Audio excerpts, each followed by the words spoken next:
So John 11. Now a man named Lazarus was ill. He was from Bethany, the village of Mary and her sister Martha. This Mary, whose brother Lazarus now lay ill, was the same one who poured perfume on the Lord and wiped his feet with her hair. So the sisters sent word to Jesus, "Lord, the one you love is ill." When he heard this, Jesus said, "This illness will not end in death. No, it is for God's glory, so that God's Son may be glorified through it." Now Jesus loved Martha and her sister and Lazarus. So when he heard that Lazarus was ill, he stayed where he was 2 more days. And then he said to his disciples, "Let us go back to Judea." "But Rabbi," they said, "a short while ago the Jews there tried to stone you, and yet you are going back?" Jesus answered, "Are there not 12 hours of daylight? Anyone who walks in the daytime will not stumble, for they see by this world's light. It is when a person walks at night that they stumble, for they have no light." After he had said this, he went on to tell them, "Our friend Lazarus has fallen asleep, but I am going there to wake him up." His disciples replied, "Lord, if he sleeps, he will get better." Jesus had been speaking of his death, but his disciples thought he meant natural sleep. So then he told them plainly, "Lazarus is dead, and for your sake I am glad I was not there, so that you may believe. But let us go to him." Then Thomas, also known as Didymus, said to the rest of the disciples, "Let us also go, that we may die with him."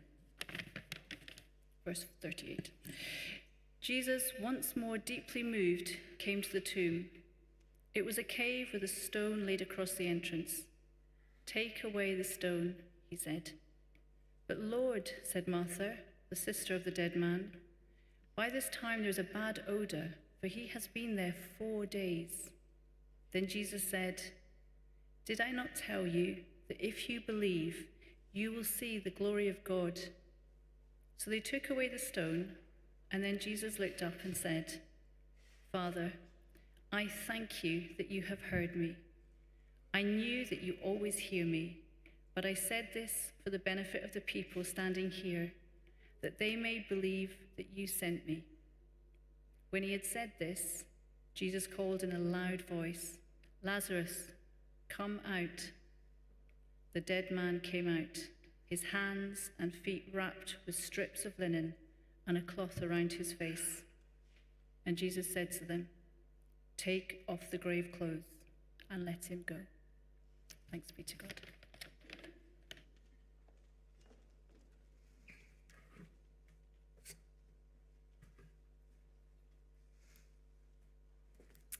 Thank you, Rachel. Good morning, everybody. I'm Eilidh, if you don't know me, and let me say welcome on the back of what Andy said. We're continuing in our series in John, and this is probably quite a famous passage. Some of you will know it well. It might be new to the rest of you, but I'm going to start by taking us back in time a little bit, some retro television. And I feel I'm in safe. I might not be safe this evening at the 7 o'clock using this example, but I'm going to try it with you guys.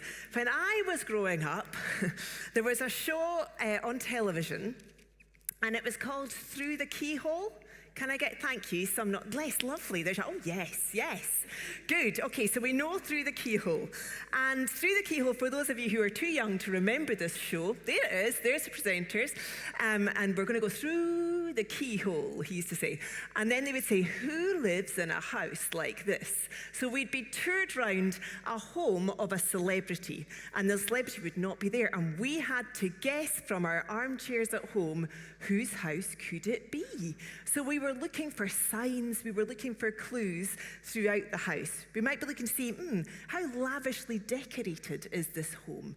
Are there clues as to a nationality? Are there maybe musical instruments lurking around, or sporting memorabilia that would give us a hint of who it is? And not only would we find out who the person was, but we would see something of their life's work. So, for example, we might see a bookshelf full of the novels that they had written, or we might see a sneaky little BAFTA on a mantelpiece or an Oscar, or we might see a trophy case full of all the bling they had won in whatever sport they were famous for. Now, I'm not saying that the Gospel of John is anything like an episode of Through the Keyhole, except I probably am about to say that. But we're introduced to Jesus in the Gospel of John here, and we are shown signs of who Jesus is. There are 7 in total, and they're miraculous signs that reveal Jesus' divinity. He turns water into wine. He feeds the 5,000. He walks on water. He heals a blind man. Jesus was giving signs to reveal something about himself, but also to make some sense of his life's work. These signs were more than just telling us something about his personality. They tell of God's big story, and they represent a new chapter. And they reveal that God is doing a new thing through the person of Jesus. And so we might come to this final sign where Jesus raises Lazarus from death. And it might seem the way that Jesus acts around this, the way he approaches the death of a friend, might seem quite odd to us. And it's often around the time of a bereavement, or as we're facing some kind of suffering, or indeed if we're facing death, that we might begin to question our faith. God can seem distant, and we might start asking questions. We might not understand him or what he's doing. And so to try and help us make sense of this passage today, we're going to do some zooming in and some zooming out. That's what we're going to attempt to do. And I was with friends recently. We were for a walk, and they had a drone. Some of you will have a drone. And as we were going along, they were taking pictures with the drone. And some of the pictures were zoomed in. And I'm talking so zoomed in, they were practically like up a nostril. You couldn't even tell who the person was. It was so zoomed in. But then as the drone zoomed out, you got to see, oh, it's actually my face. And oh, I'm actually next to some other people. And oh, it's not just my family there, there's another family there. And oh, look, they're up a hill. The further out we zoom from that picture, the more information we can gather. And so we're going to try that this morning, zooming in and then zooming out. And there are 2 aspects of this story that I want us to zoom in on. The first is Jesus' decision, and the second is Jesus' emotion, his decision and his emotion. We'll start with decision. If we zoom in here, we might think that Jesus is making an odd decision. Because when he's told in verse 3 that Lazarus was ill, he decides that he's going to stay where he is for another 2 days. And we might think, well, that's a bit odd. He's not responding to his friend who's sick. And especially it gives us the detail that he knows this family well. Lazarus is a friend of Jesus. So you would think that he might want to go and see if he can help, or at least just be with the family. And other people think that this decision is a bit odd as well. We see Mary and Martha at another point in this passage. They're saying, Jesus, if you had come sooner, our brother would not have died. You should have been here, Jesus. And later on, in verse 39 it is, there's a kind of a defeatist attitude around the tomb. Because it says that Lazarus had been in the tomb for 4 days. They're saying, well, it will smell. He's been there for 4 days. Now, 4 days is a really significant detail because there was a belief at this time that after death for 3 days, a soul would linger around the tomb, would kind of float around the tomb for 3 days before leaving. And that's why mourners would gather around a tomb after somebody had died. So waiting until the 4th day is really suggesting that Lazarus is dead. And we think, oh, bad decision, Jesus. You've left it too late. Zoomed in here, it makes no sense. So if we try and zoom out, we zoom out from this passage and we see where Jesus actually is. In the previous chapter, chapter 10, it describes Jesus escaping from the Jewish leaders. They had been trying to stone him, they were trying to arrest him, and so Jesus had escaped, and the detail says, to the place where John had been baptizing people. And we know that that was the desert. So Jesus had gone to the wilderness, he'd gone to the desert, and whenever Jesus goes to the wilderness, he's going to retreat to be with his Father. So Jesus has been in the wilderness, spending time with his Father. He's been praying. And we hear Jesus in verse 41 thanking the Father for hearing him. He says, Father, I thank you that you have heard me. So he's been speaking with the Father throughout this whole time, and nobody's realized it. In the wilderness, he's been praying with the Father, and now he is doing the Father's will. So Jesus knows his timing. He's strong in his decision because he knows that he's been sent by the Father. And it's when we zoom out that we see that Jesus is in complete control. And that is so often the case for us with what's going on in our own lives. Jesus is in control even when we can't see it. Even when we don't understand, Jesus is at work. He's in complete control because he is one with the Father. He actually said this back just in the previous chapter. Chapter 10, verse 30 says, Jesus says, I and the Father are one. He's been praying. And so he's completely confident that the Father hears. And as we zoom out, we see that Jesus' decision, it makes sense because he's doing the Father's will. In this one miraculous sign, Jesus is not just dealing with one death, he's having a dialogue with death itself. Because Jesus is the one who has conquered death. He's the one who's in control, and he's confident in the decisions that he's making, even when those around him are less clear. How does that play out in our lives?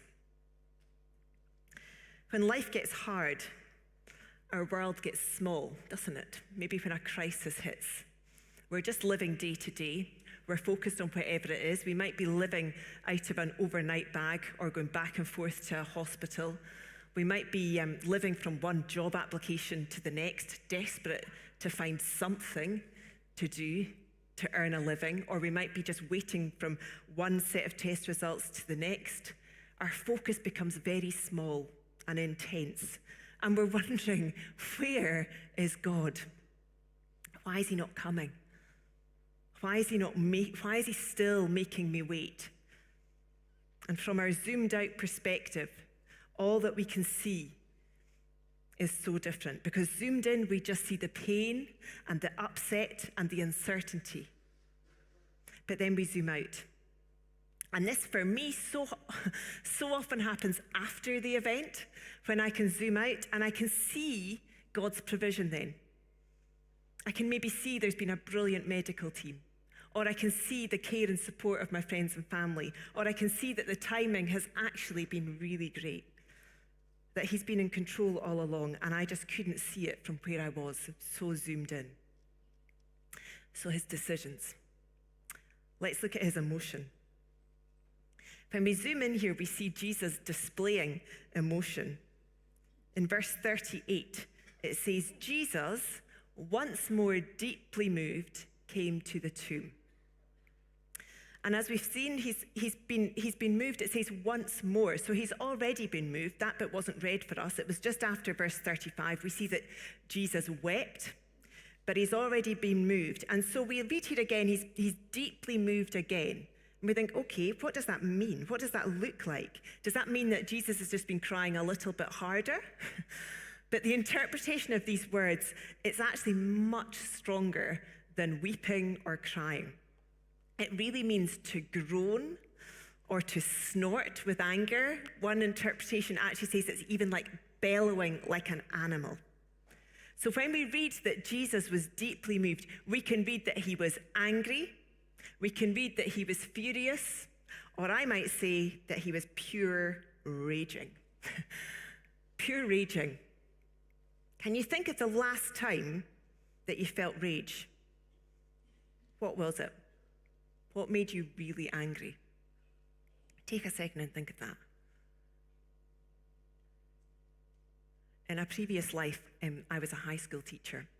And in my very first teaching job, there was a guy who at the very end of the corridor that I taught on, he was known as the hairdryer.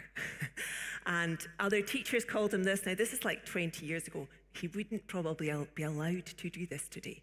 But he was known as the hairdryer. Staff called him that.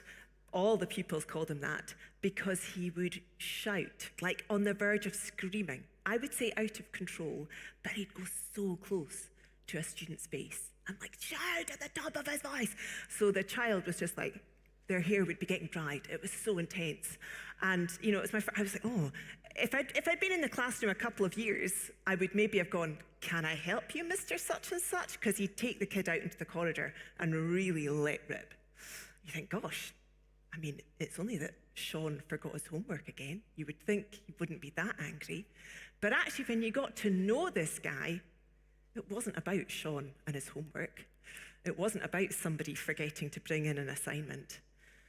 He was going through some terrible things at home. His life was falling apart. His life was full of disappointment, and he had deep-seated anger that bubbled up and came to the surface when Sean forgot his homework again. And it's as we zoom out, zooming in, you think it's just about Sean and his homework. You zoom out and you see the fuller picture. And when we zoom out and we see why Jesus is so furious here, he's not furious necessarily about Lazarus. As Jesus approaches Lazarus' tomb, yes, he's sad, yes, he's grieving, but he is furious at death itself. Because it's not the way he designed things to be. And this story of Lazarus' death and rising is the sign that points to another story of death and resurrection. To the ultimate story of death and resurrection. That of Jesus himself. Lazarus has done nothing miraculous here. In verse 43, we actually see there's details here that made me laugh, actually. It said, Lazarus had to be called out of the grave with a loud voice. And then when he came out, Jesus had to say to people, can you help him get out of those grave clothes? So Lazarus, really, he can't do anything for himself. It's all about Jesus. Lazarus is just a man. He will one day die again. But the raising of Lazarus is a sign pointing to the one who has conquered death for all. In John chapters 1 to 11, where we've been so far, it really looks at the life of Jesus. And from this point onwards, from chapter 12 onwards to the end, it's really about Jesus' death. From life to death. It's this act of raising Lazarus that lands Jesus in even further trouble with the authorities. And actually, at the end of this chapter, at verse 53, it says, from that day on, they, the Jewish leaders, plotted to take his life. This is where it all turns for Jesus. And if we go back to through the keyhole, and we find that trophy room, or we find that Oscar on the mantelpiece, that bookshelf that tells us that life's work. In this one sign, we're seeing something of Jesus' life work. He came to die that we might live. And as Jesus takes Lazarus out of the grave, he is putting himself into the grave. This story, the sign of Lazarus being raised back to life, it speaks of life for all of us. And so what can we learn from this emotion when we are facing suffering or when we're facing death? Well, often, I don't know about you, but our emotions, they can really go two ways in difficult times. They can either make us doubt God is there or doubt his goodness, or we become very fearful. So we can doubt or we can become fearful. And Jesus here, when we think about doubting, Jesus isn't directing his rage at a person. He's focusing his rage at death itself. He is angry at the tomb. And sometimes we can think that there's no God because we're suffering. If there was a God, surely he wouldn't make me suffer. And to that, I would probably want to come back with, well, have you met Jesus? We want to know what God is like. We look to Jesus. And Jesus came to earth and he lived a pretty terrible life in many ways. He had no home. He lived in poverty. His friends betrayed him. He was rejected, and ultimately he was crucified. And he was a pretty good person, and yet many bad things happened to him. So if you think that, we need to be good so that good things happen to us, that's not what Jesus Christ taught, and it's certainly not what his life demonstrates for us. Jesus did not come to suffer so that we would never have to suffer. He came to suffer so that when we suffer, we will be shaped to be more like him. I know that God cares about my suffering because he himself was willing to suffer. And I know that there will be life beyond my death because he came to die. And in his resurrection, he has conquered death. So we can doubt, but we can also be fearful. And with fear, I think we can mainly be driven down two lines of thought when it comes to fear. We can either go small or we can go big. Let me explain what I mean, and maybe you can relate to either of these paths. Sometimes when we face suffering or death, we're reminded of our mortality and of how little control we actually have. And we experience this all the time. I think if you're a parent, you will know what I mean here. We hear something awful in the news, something tragic, maybe an accident or something, and we just want to bring our children to be close to us. We want to keep them safe. We want to guard and protect them. Because if we read the headlines, is there anywhere that's safe for our children to actually be out there in the world? It's a frightening place. And so what we do is we try and control everything by removing any uncertainties, any potential danger. I remember saying this to a woman that I worked with, and she was quite a bit older than me. And I said, it's just so terrible, whatever it was that had happened in the news. I said, it's just so terrible. It just makes me want to stay home with my children and wrap them up and keep them safe. And she looked at me and she laughed. And she said, yeah, I guess you could just never leave the house with your children again, and you could harm them that way. She's like, pick what you do. And I thought, that's actually quite helpful. Fear can make us try and control everything that we can. And we can try and avoid everything. Stick to what we can control. Stick to the things we know. Which means that over time we live a smaller life. We try and take up less space in the world. So is fear keeping your expectations small? Maybe of life itself. You have small expectations of life itself. Or you might have small expectations of the life that God has planned for you. Or do you have small expectations of God because you're worried that he might let you down? Well, if we're living in Christ, we have nothing to fear. The 23rd Psalm says that. It says, I fear no evil because he is beside me. Even in the valley, maybe especially in the valley, he is right beside us. And we don't need to live a smaller life. But maybe you're not somebody that goes small in life. Maybe fear drives you the other direction. You might want to go big. And here I'm going to show you my favorite cream egg advert ever. I might have shown you this before. A few years ago, there was a slogan on cream eggs. This is when cream eggs used to come out into the shops in like March, and they would go away by May. Now we can find cream eggs a lot longer in the shops, all year round practically. And this slogan, here for a good time, not a long time, I thought was very clever marketing. It appealed to me. But some of us, when we face fear, start to live our lives exactly like this. We need to make the most of the short time we have. We need to go out there. We need to grab every minute, every single opportunity, get that bucket list done. We want to climb every mountain. We want to see every sunset. We want to swim in every ocean. We busy ourselves, and actually we distract ourselves from our mortality by chasing all these things down. But there are mountains, and there are sunsets, and there are oceans in God far more spectacular than any that we might find here on earth.